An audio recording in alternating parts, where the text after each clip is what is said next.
A gente está falando de uma crise geopolítica que, olha, ferve há décadas.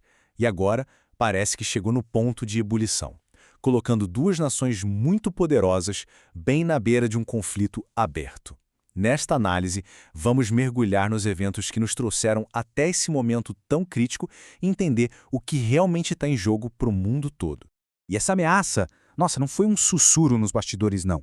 Foi uma declaração feita para todo mundo ouvir, transmitida na televisão estatal iraniana pela Guarda Revolucionária. A mensagem é bem clara. Para Teherã, o campo de batalha agora é global e nenhum lugar está fora de alcance.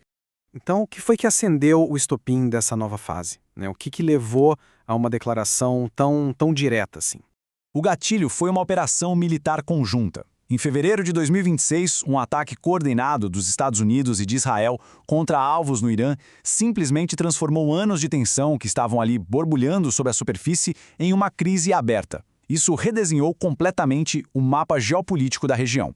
Mas claro, esse ataque não surgiu do nada. Para entender a gravidade da situação de agora, é fundamental a gente voltar no tempo e desvendar as raízes de uma desconfiança que, olha, foi plantada há muitas e muitas décadas.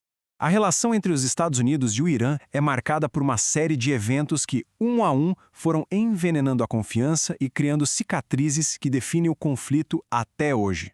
Bom, o ponto de partida é lá em 1953, quando um golpe de Estado apoiado pela CIA derrubou um líder eleito e colocou no poder o Shah, que era um aliado americano. Agora vamos avançar para 1979. A Revolução Iraniana derruba o Shah.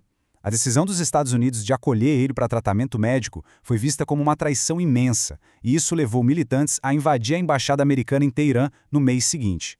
E isso nos leva a um número que ficou cravado na memória dos dois países: 444. Esse foi o número de dias que 52 americanos ficaram reféns dentro da própria embaixada. Foi uma eternidade. A crise dos reféns até terminou, mas as consequências dela, essas foram muito duradouras. O fim do cativeiro foi, na verdade, o começo de décadas de isolamento e sanções econômicas americanas contra o Irã. Foi ali que a inimizade se solidificou de vez. Diante de uma superioridade militar americana tão óbvia, o Irã teve que desenvolver uma estratégia diferente, uma forma de lutar sem entrar em confronto direto. Vamos entender como é que isso funciona. O conceito-chave aqui é a guerra por procuração, ou guerra de proxies. Basicamente, em vez de arriscar o próprio exército contra uma superpotência, o Irã financia, treina e arma grupos aliados na região para que eles lutem pelos seus interesses. Isso permite que Teherã projete seu poder e, ao mesmo tempo, negue qualquer envolvimento direto. E essa estratégia se materializa no que o Irã chama de eixo da resistência. É uma rede de grupos bem poderosos, como o Hezbollah no Líbano e as milícias no Iraque. Cada um com sua própria agenda, claro, mas todos alinhados com Teherã contra os interesses dos Estados Unidos e de Israel na região. E essa rede oferece uma vantagem estratégica que é fundamental. Ela mantém os conflitos bem longe do território iraniano, causa um desgaste em adversários que são muito mais poderosos e dá a Teherã uma influência regional que, convenhamos, seu exército convencional sozinho não conseguiria ter. Mas aí, quando a gente olha para a força militar convencional, bom, a história é completamente diferente. A disparidade de poder é simplesmente colossal. Vamos começar pelo dinheiro, que sempre fala alto. Os Estados Unidos gastam 831 bilhões de dólares em defesa. O Irã, pouco mais de 9 bilhões. Gente, isso não é só uma diferença, é um abismo financeiro. É quase 90 vezes mais. Só esse dado já define a natureza desse confronto. Em termos de pessoal, os Estados Unidos têm mais que o dobro de militares na ativa. Estamos falando de 1,3 milhão contra 610 mil do Irã, uma vantagem numérica bem significativa. E a diferença de tecnologia e equipamentos é ainda mais gritante.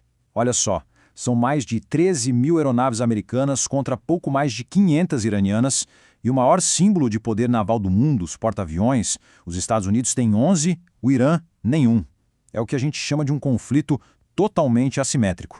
Apesar dessa escalada militar toda, da retórica inflamada de ambos os lados, existem alguns relatos que indicam que uma saída diplomática, por mais difícil que pareça, ainda pode estar sendo considerada nos bastidores. A grande pergunta agora é se a diplomacia ainda tem alguma chance de prevalecer. Será que existe um plano, uma série de passos que poderiam levar a uma desescalada? Alguns relatos na mídia sugerem um possível plano de 15 pontos. A essência da negociação seria mais ou menos assim. O Irã abriria mão dos seus pilares estratégicos, como o programa nuclear, e o apoio a esses grupos regionais. E, em troca, os Estados Unidos ofereceriam aquilo que a economia iraniana mais precisa: o alívio das sanções que estão, literalmente, paralisando o país. Mas, claro, os obstáculos são imensos. Primeiro, o Irã nega publicamente que essas conversas sequer existam. Segundo, as exigências americanas pedem que o Irã abandone as mesmíssimas estratégias que garantem sua segurança e influência. E, claro, qualquer acordo precisa do ok de aliados como Israel, o que não é nada garantido. E por que tudo isso importa tanto para além do Oriente Médio? Porque o impacto já está sendo sentido no mundo todo. Essa incerteza toda fez o preço do petróleo disparar.